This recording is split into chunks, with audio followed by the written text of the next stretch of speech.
Hello, Dr. Florencia. I'm so excited to have you and welcome to the Screw Being Unhappy podcast. Thank you so much for having me. I'm really excited to have this conversation with you. Yes, me too, because relationships is topic very dear to me because when I started out as coach and mentor, I was focusing on intercultural relationships. So I am very, very excited to talk about relationships today with an expert. And Florencia, you are from the UK, but your descent is from Ghana. And right now in October, you are moving to Caribbean, to Dominican Republic. So it's a wonderful mix of having feet in different countries. And professionally, you are a licensed psychologist and a relationship coach who empowers women to create the relationship they desire. So can you share a bit more about your story? Yeah, sure. Well, I could go into how I started, the relationship coaching essentially. I'm like you said, I'm a trained psychologist, and through my training, I noticed a pattern of the type of clients that I was seeing. And as therapists, we've got a saying that goes like something on the lines of you get the clients you need, not necessarily the clients you want. So as I went into my training over the years, I noticed that the majority of my clients that I was seeing were women, usually women of minoritized or marginalized backgrounds who were experiencing like either depression or anxiety, that had PTSD or whatever the case may be. But as I started to uncover what was behind the difficulties, it always returned back to attachment trauma or some type of relationship trauma. And that kept on reoccurring over the years. So towards the end of my training, I thought, do you know what?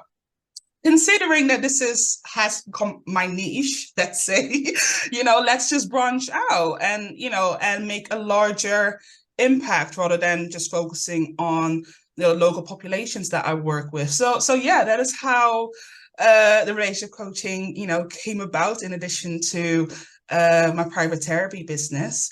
And yeah, in addition to that, I've also got my own, story. Like I've had quite a difficult upbringing, being second generation migrant. And I had a very tumultuous relationship with my mother, who I believe like in my professional opinion, has a narcissistic personality disorder. But obviously as a child, you don't realize that. You just think, well, why does my mom hate me this much? Like, but surely, my existence, is not that bad. And so you can't really grasp or understand what's going on, right? So, but that experience of going through, the relationship that I have with my mom and not having much support around me, that informed how I viewed relationships and how I understood what relationships were. So, as an adult or a young adult as well, as I was navigating life, I found myself in reoccurring patterns of very toxic, very damaging relationships. And I just didn't understand why. And I honestly thought that there was something maybe inherently defective about me, or just inherently something about me that was attracting these type of men. But then obviously through therapy, through doing the work, which took years, might I add, but towards the end of that, I then understood, okay, what essentially is happening is that, for one, I was seeking my mother, strangely enough, in these partners, for one. Two, because of my experiences, of what a relationship kind of, looked like growing up, I didn't have appropriate boundaries. And I did not prioritize my needs at all. So I was just accepting whatever was coming my way. And that was that. So I was completely disempowered in those dynamics because I just allowed whatever to happen to me, because that felt normal to me. That felt the most familiar to me. So once I had an understanding, that is when things just turned around on its head, and I started living my life in a completely different way, and I just started shedding, I would like to call it, and it was transformational. So if anything, uh with that, I would like to say that I would want that same experience, that sense of feeling empowered, feeling like you do have control, feeling like you do have a voice, in your world. That is what I want to give women, and that's why I do what I do. Yeah, no, like there is so many things I would like to like react what you just said, and Mm. like what I want to maybe highlight is like that the fact that you are coming also from your experience that really resonates with me, and hopefully it also resonates with our listeners, because I feel like relationships are so hard that we should be having subject on relationship at school. And I also, in my coaching, and why I started like working with women in intercultural relationship, because I was fucking up my own relationship. Like it's like, why nobody taught me that? And Mm. like with my husband now, like that's when I start learning, because he was completely different than my ex-husband, where I was the like more dominant one. He did like basically like what I wanted, and I just did things the way I was doing everything, without like much more consciousness, if it's hurting him, how it's affecting him.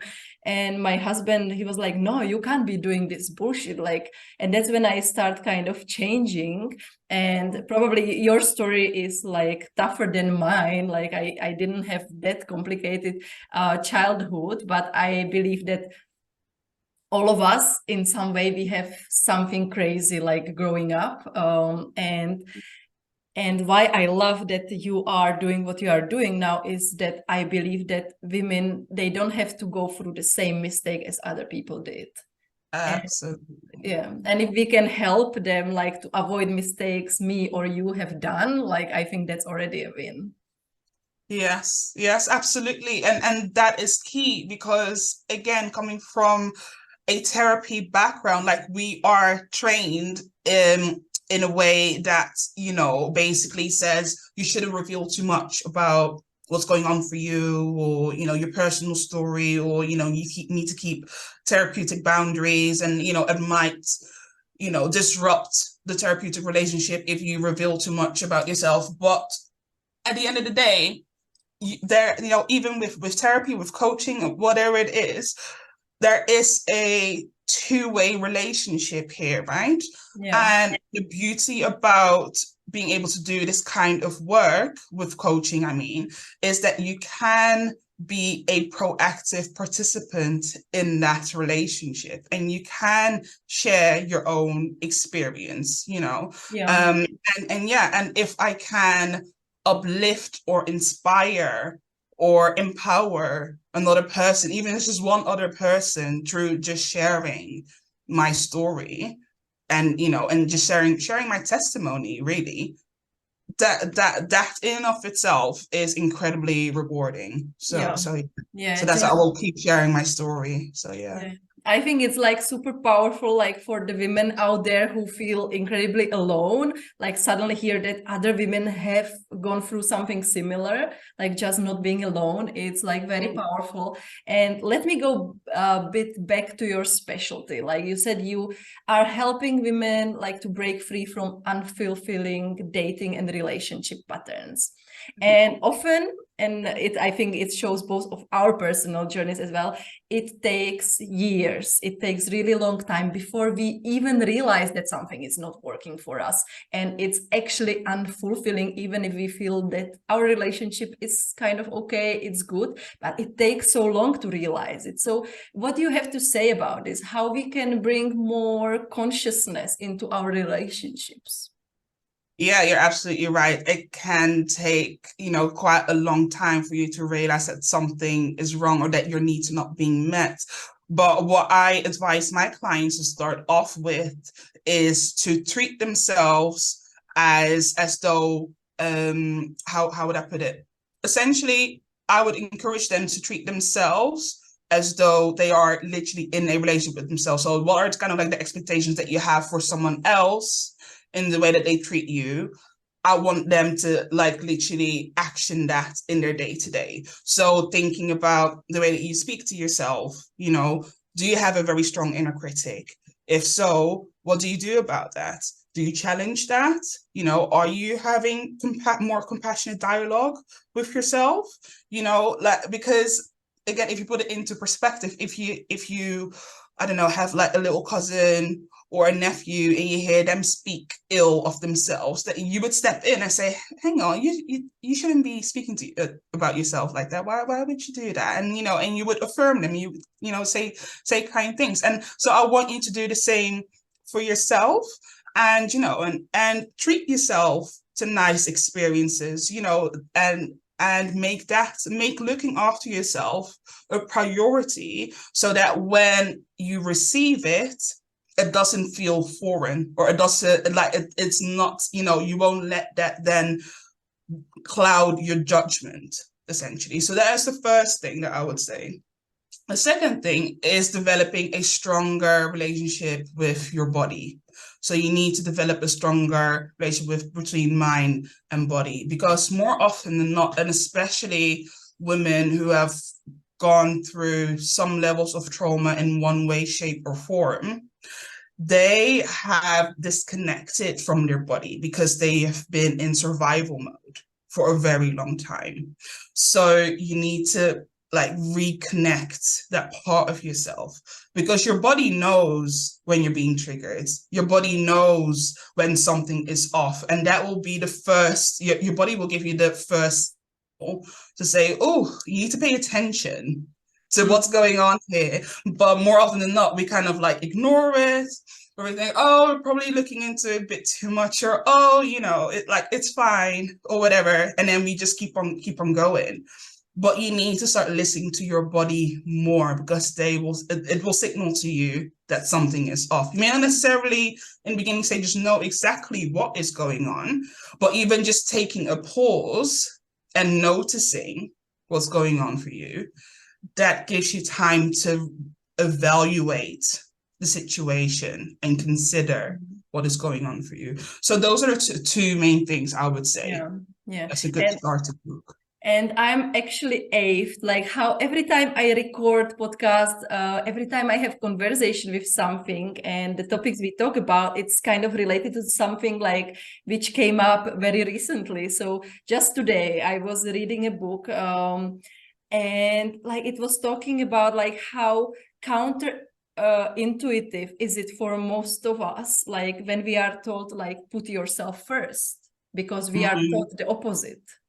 Yeah. So yes, no, absolutely. Yeah, you have to prioritize yourself first, because no one else is going to do that for you. And it sounds really harsh, but like you have to attend to yourself first. I mean, you know, I use the analogy of you know, the oxygen mask, right? Like you're instructed to, you know, to put your own mask on first before you attend to someone else. Like you have to do that, because otherwise you find yourself in a situation where your needs are just unmet, and you know, you'll feel left you know, you'll feel you know, rejected or abandoned or whatever the case may be.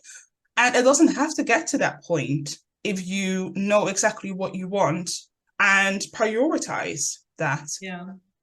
And actually, what you were also talking about, like how we should be compassionate ourselves, and if our inner critic is very strong, which in most cases it is very strong and it's brutal. Like I use the same kind of exercise also in my coaching, and it's just if the ladies or men who are listening, like just sometimes, like, you know, if you were to transcribe what your head is telling you and see it on the paper, like you would never say it to anybody else unless you are a very rude person. Yes. But it can be really brutal, and I think it's super important, like to start challenging her or him, the inner critic, and knowing that you have the option of actually like not listening to her. Yes. Yes, absolutely. And I would even add to that as well, is I would question myself, where is that thought even coming from? Because you're soaking that up, right? Like you soak those thought patterns up in your environment, or whatever the case may be, and that needs investigation, so like you can, like you said, you can challenge the faults that you have, or you can just park, those faults, because faults are just faults at the end Yeah. of the day. Yeah. Yeah. And maybe the next question, it's kind of related to what we are talking about, but it's actually like, as I said before, like it can take ages before we realize something doesn't work for us. Mm-hmm. And right now also I have like a couple of clients who are like, I don't know what I want in my life. So how do we actually know what we want from a relationship? How do we actually know what we need from the relationship? Because as you said, like we kind of work on autopilot based on what we learned in the childhood, the patterns we have seen, and we don't analyze it. So how do we find out what we want, what we need? Yeah, that is a brilliant question. And I've got a really good exercise that I do with my clients. I would love to share it with you. Now, what I tend to ask is, or when a client says, well, I don't really know what I want in a relationship, and etc. And I don't really know. I would first ask them, well, provide me or think of an example of a relationship that you have at the moment. That could be a friend, it could be a family member, could be parent, could be a colleague, whatever it is. But I want you to think about that relationship, and what made it so significant about that relationship. Like, what is it that they do for you? Like, what makes that relationship safe? And I encourage them to write it down, or I'll write down at least 5 things that they do or say that makes that relationship safe. And I go through the list with them. So for instance, if the first thing that they've noted is that they're caring, I say, okay, well, so what does caring look like? Oh, that looks like, them, checking in with me every day to make sure that I'm fine. Okay, so then we go through a bit more, a few more examples. Or if they say, okay, well, they are a provider. So okay, well, so what does that look like?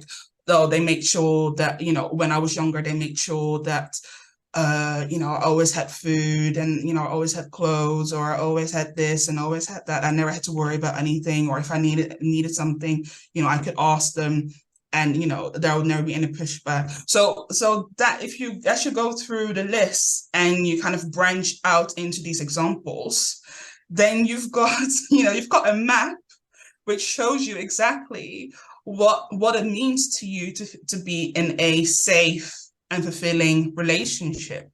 It may not necessarily be a romantic relationship that you're providing an example for, but a romantic relationship can be slotted in into that map. So yes, so that is usually the exercise that I do with my Yeah, no, clients. I love it. I love it. And yeah, I feel like I want to steal it. You feel free to do so. No, it's so like a different perspective than we usually think about it, because like we kind of put the romantic relationship on like different spot than all the other relationship. And I think there are many women who say, no, I'm terrible at relationships, when they mean the relationship with men, but then usually they have amazing relationship with other people, or it can be even animal, I would say, like, because we all, yeah. Absolutely. So yeah, I love the exercise, and thank you for sharing with us. You're most welcome. And If you do use it, give me feedback. yes, I'd yes, I love to will. know I how will. you get on with Yeah. it. And now I'm curious, like we talk about like unfulfilling patterns in relationship. Can you Yeah. mention some you deal with your clients, some of those patterns that are rarely talked about? Rarely talked about. I mean, I don't know if it's rarely talked about, but what I come across quite often is that the women that I work with, They are high achieving. Well, in my opinion, they're high achieving. So, they've got, good careers, or they're highly educated, or, they've got their house, their cars, whatever. But for whatever reason, when they meet a man and they're dating a man, they feel somewhat inadequate. And it's not even necessarily on a conscious level, it's on an unconscious level. But that inadequacy then translates into needing a lot of attention from the man, and kind of like almost losing their identity in that phase of dating, and go doing quite a lot, like being quite full on. And then men kind of what's the word, kind of detaching, and Mhm. and disengaging. So that, and then is when and obviously with them disengaging, that then confirms their, in their head that, oh, okay, yeah, I'm inadequate. So Yeah. that's kind of a vicious kind of like cycle that keeps on going. So that is really interesting. And so when I have those conversations, I I get them to do like an inventory of what they're the most proud of in their lives and what they've accomplished. And beyond just the fancy degrees and everything else, but everything else outside of that they have accomplished. And more often than not, because we're women, we tend to do a lot that goes unrecognized in this world, right? They list so many things that they have survived, that they have achieved, that they have done for their community, for their families, and and then I encourage them to, yeah, pin it on the board somewhere, because clearly you need to keep reminding yourself of how much you have to offer the world, let alone a man. So that, and then also on top of that, what I then suggest is, if you go into a new relationship giving your full energy and all of your attention into that relationship, you're pretty much setting yourself up for failure. You have to see that new relationship as an experience. It's something that you are experiencing in the moment, and allowing yourself to be present in the moment. And as you're being present in the moment, look at, what's going on for you in your day to day. Like, what does your day to day look like? Because also, more often than not, although some of the clinginess may come from a sense of, not wanting to be rejected, etc., but could also be loneliness. Because a lot of the time, when, women who are working quite a lot, and they've got a lot going on, they tend to be on their own in the evenings, right? Or on their own, or they may not necessarily have a community of like-minded women that they are connected with, or that they've formed close relationships with. So then they end up being on their own, and that sense of loneliness, or maybe even boredom, can also fuel the need to be needy, and to grab onto this person that has come into your life that is giving you a little bit of excitement. So you need to look at it in both angles. So yeah, that is basically my perspective on that. Yeah. And actually, what it kind of, I think it's a good segue to the next question, which is about actually, like, once we realize we have this pattern which doesn't serve us actually, what are the next steps? Because, like, usually it's easy to propose, like, just break up with him, or just become more confident, but it never works, right? No, So of what is course. your advice here? Like, what would be the next steps since the moment when you become aware that this is not working for you? Yes. You're absolutely right. It's not easy. But I think the first thing would be to congratulate yourself, because clearly, if you are at a point where you've realized that something is off, trust me, you could be worse off. You could be in a situation where you think it's okay, and you just go along with it for the sake of going along with it, right? So the fact that you've recognized that, okay, no, this is not working for me, that is the most important step. Now, secondly, I would say give yourself grace, because coming to that realization can induce a sense of shame, sense of guilt, anger. All of these things will come up for you. And you need to be able to sit with that emotion, no matter how difficult it is. And yeah, and give yourself time to feel that. Now, thirdly, I wouldn't even necessarily suggest, well, I mean, yes, ideally break it off and call it a day, but usually it doesn't happen like that. Like it's, it goes in phases, right? But as you go through that phase of trying to detach yourself from that situation, try to build on, your support system, get connected with your loved ones. If you do have something that you are passionate about, invest that energy and that frustration and that emotion into what it is that you're passionate about. And I personally believe that community, and I preach that with, to my clients as well. Community is such a big part for us as women. So building that community so that you feel supported and you don't feel alone is incredibly important. And yeah, just give yourself time. Yeah. Don't rush it. Yeah. Yeah. Yeah. Especially And yeah. Go ahead.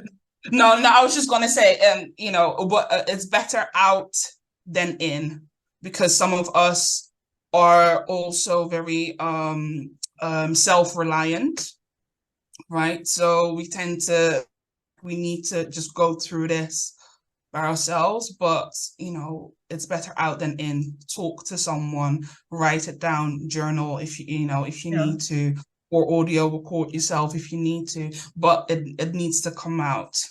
Yes. Yeah. No, I was about to repeat myself for the millionth of time, because I keep repeating myself and I will repeat again. Like, you don't have to do this alone, right? Like, you don't get extra points for doing it alone. So like, that's why the support of a community, friends, family, or a coach, therapist, it's so important, because why to do it alone? Like, you don't have to. Yes, absolutely. And if you need a top of Ben and Jerry's ice cream, feel free to do that as well. Yeah, I guess, as far as it's not happening every day. Right. Yeah.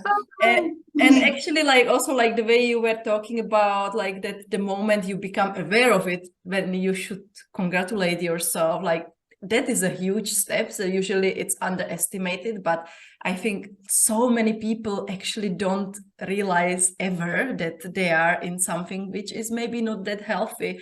And talking of like synchronicity, again, I read another book different than the one I talked about earlier. It's a historical novel. It was based on like real story of the like slave of the Washingtons, and it was a story of the lady who was slave at Washingtons, and there was like a modern line of a lady who found her journal, and actually she was like in this relationship which seemed perfect, like with a man who was having a great job, great family. And like, as the story goes, she suddenly started realizing it's actually not working for her, and then she outright realized she's actually in abusive relationship, because he kind of made her to seclude herself from her community, from her family. She suddenly didn't have time for her best friend, for her parents. And like, when she realized it, like, she was like, oh my God, how did I get here? But it gave her the power actually to move out of the relationship and to start changing things. So I just wanted to share this story, because I feel like, even if it was a historical novel, I think many women can relate to this.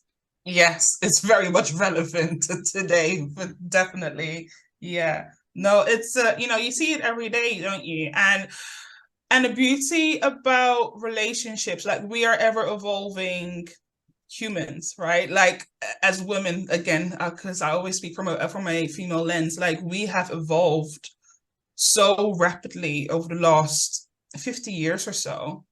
And so there is so much to learn and so much to unlearn and that keeps things also, for me anyway, as a professional, exciting, because there's always something new to learn, and there's always room to support people in their own journeys into strengthening their relationships, regardless of where they're at, whether they're single, whether they're married, whether they're going through a divorce.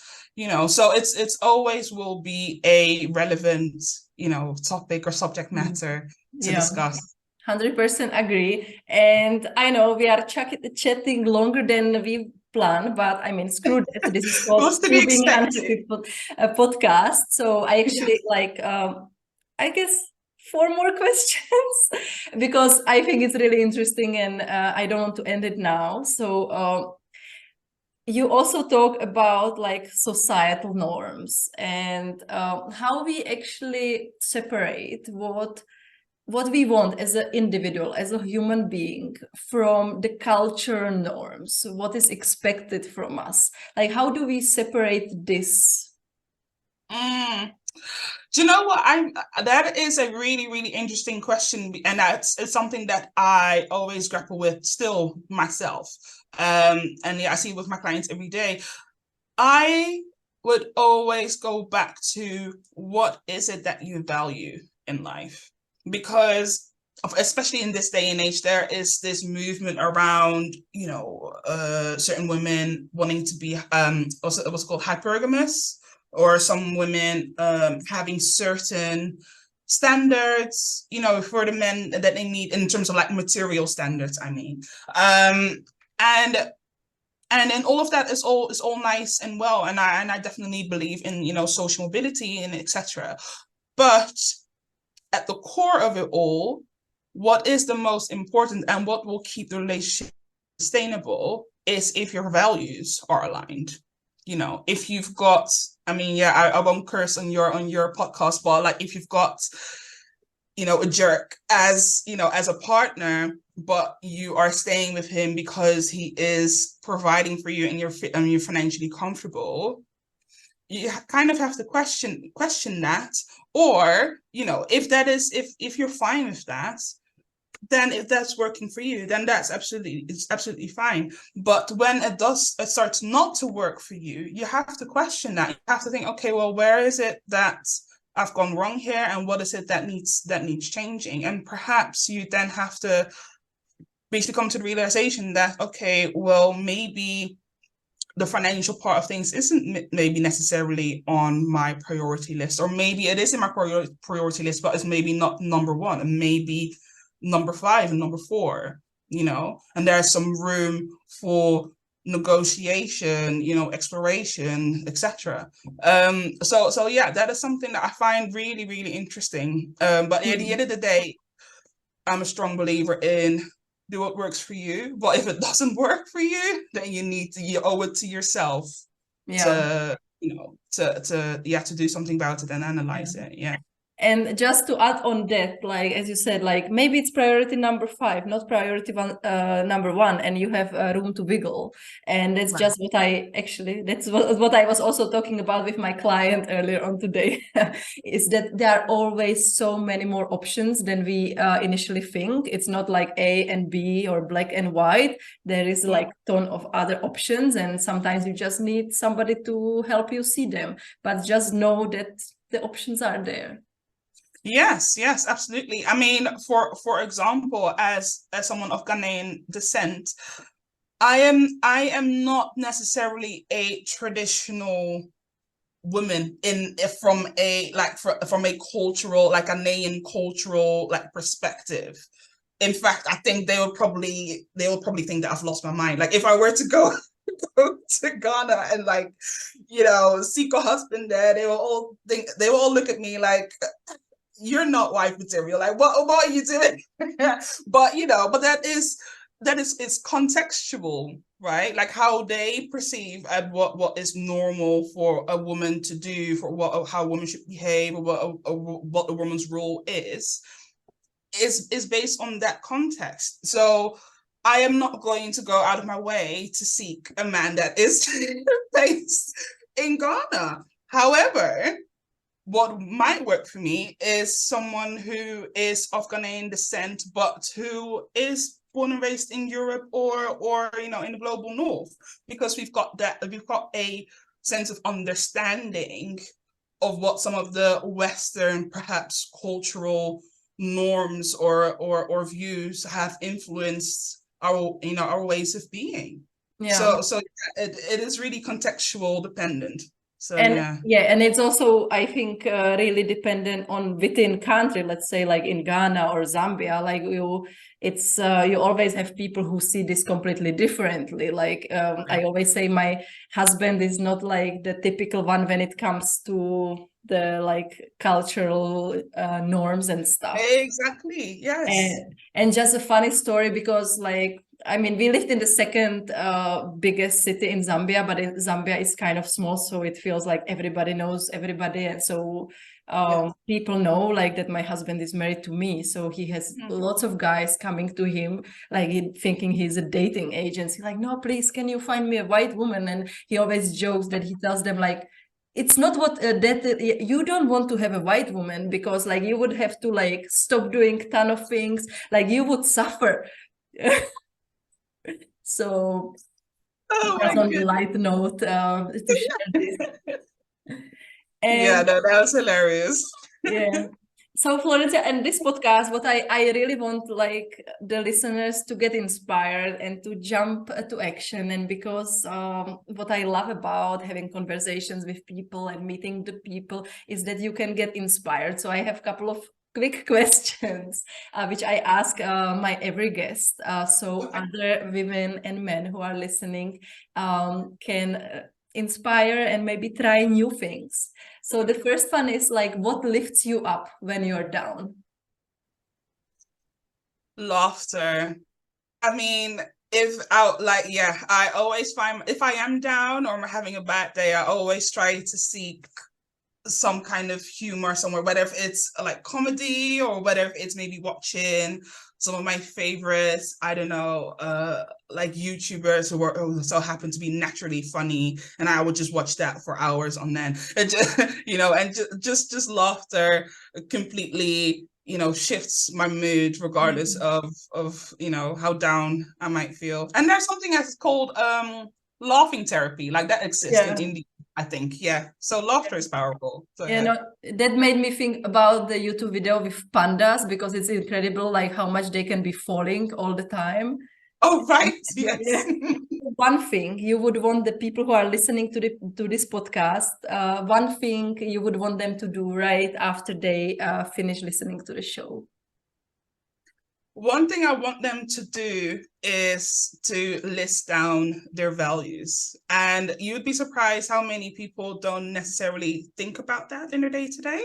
So by just listing down, let's say 5 things that they value, whether it's family, whether it's friendship, whether if it's alone time, whether if it's I don't know, luxury, whatever it is, I want you to note that down, and I want you to think about how much of those values are reflected in your current day to day, in your Yeah. week.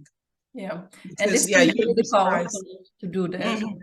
Yes, yes, you'd be surprised how little we can spend time on things that we truly value, Yeah. right? Because in this rat race, especially if you live in larger cities, you're just so focused on just work and other just day-to-day kind of like activities, but you don't really spend time on like what is it that makes me feel fulfilled in life and Yeah. like what completes me, Yeah. right?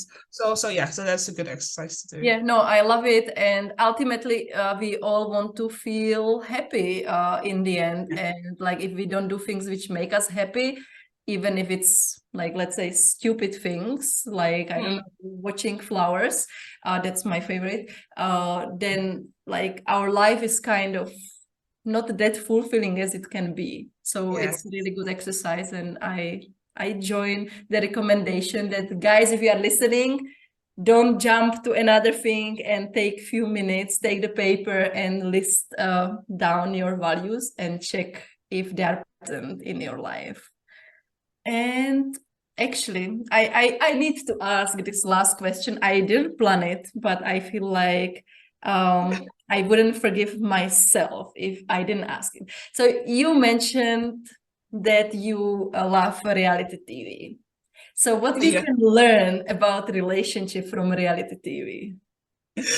Yes, that is interesting. I feel like being in a container, as you know, as most reality TV, participants are, that intensifies a lot of their experiences. So maybe for us as viewers, we would look and think, "Well, how can you say that you love this person? You've only known them for like 24 hours." But because it is such a pressurized Are you talking about environment. 90 Day Fiancé?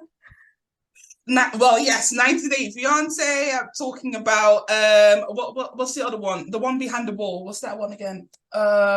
Is it Love at First Sight? Yes, Love, something. Yeah, Marriage at First Sight? I don't know. I don't know. The one yeah, I behind don't the know wall. It's on exactly. Netflix. Oh, I forgot the name now. But anyway, but yeah, and then they haven't even seen each other, and they're speaking to each other through a wall, right? And then if the next episode you hear them say, "Oh, I love you so much, I can't wait to spend the rest of my life with you, and I want kiss with you, and I want this, and actually you think like, what in the heck is going on here? But it is such an intensified environment, so they literally skip phases, right? They're being fast tracked, and it's fascinating to see.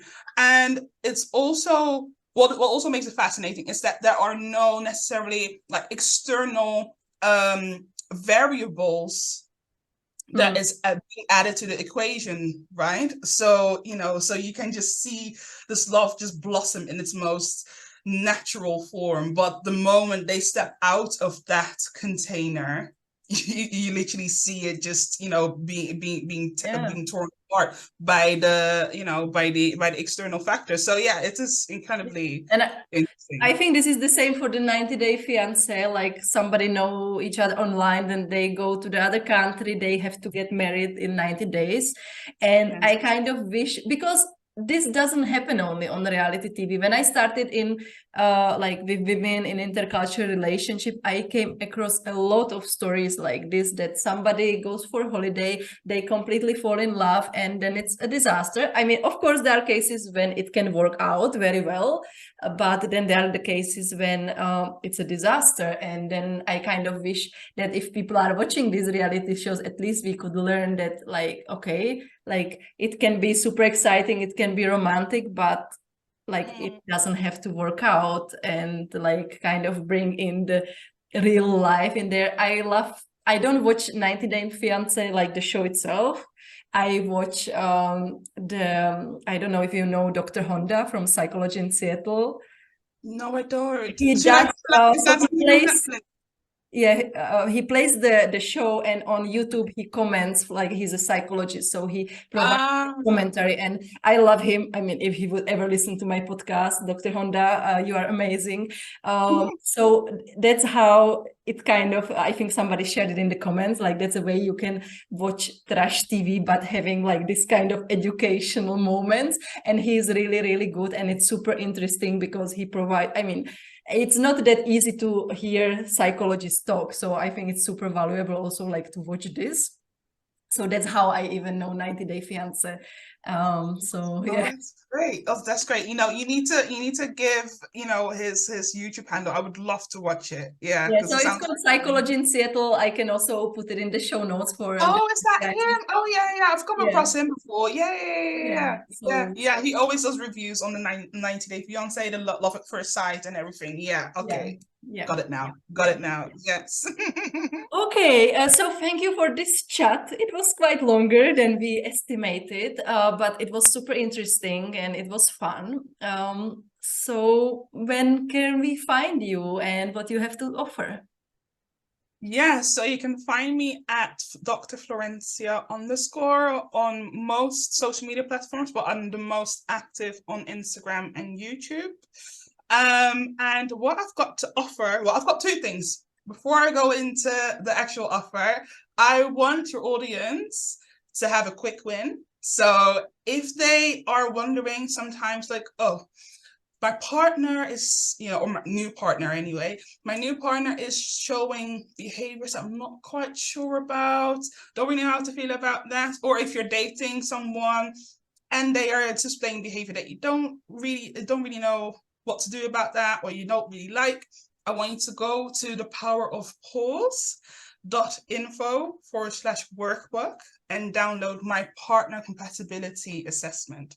So that will go through a value assessment, that will go through what the appropriate next steps are, and I will literally guide you through it. And if the results is that you might just want to kick him to the curb, then you've got my permission to do that. And or if it says, well, actually it's worth working through, it's worth nurturing and working through, then you've got my permission to do that as well. But that would be a great quick win for you. And it sounds amazing, and I am actually tempted to take it myself for my husband to test. Let me know how it goes. I'm really intrigued. Yeah. But yes, that is the quick win. Now, in terms of my program, I've got a 6-month group coaching program for women who want to change their unfulfilling dating and relationship experience patterns, and work psychologically and trauma informed to get the tools that you need, get the mindset that you need to have healthier relationships. And the next cohort is due to start at the end of summer. So, make sure that you get in touch so that I can link you in to the program, and book a call with me. I would love to, have a chat about it as well. So that's it for me. Thank you. It was my pleasure. And all the links will be in the show notes. So it sounds really amazing. And once again, thank you for having a conversation with me. It was my pleasure. Thank you so much for having me once again. It was lovely.